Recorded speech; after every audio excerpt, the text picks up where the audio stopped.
सोलापूर महानगरपालिकेच्या उमेदवारी अर्जाच्या एबी फॉर्म प्रकरणी आता खासदार प्रणिती शिंदेंनी थेट राज्य निवडणूक आयोगाला पत्र लिहिलं आहे।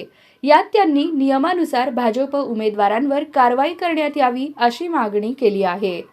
सोलापूर महानगरपालिकेच्या निवडणुकीसाठी आज उमेदवारी अर्ज भरण्याचा अखेरचा दिवस होता।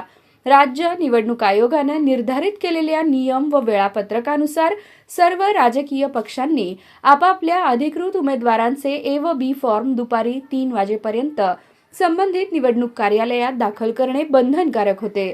मात्र आजच्या दिवशी भारतीय जनता पार्टीकडून दुपारी 3 वाजून गेले तरी एकही ए किंवा बी फॉर्म संबंधित निवडणूक कार्यालयात सादर करण्यात आलेला नाही। ही बाब प्रत्यक्ष उपस्थितीत स्पष्टपणे निदर्शनास आली आहे।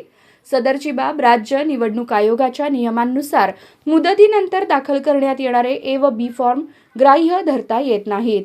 परिणामी भारतीय जनता पार्टीच्या उमेदवारांचे उमेदवारी अर्ज अपात्र ठरतात असं स्पष्ट होतं, असं प्रणिती यांनी आपल्या पत्रात म्हटलं आहे।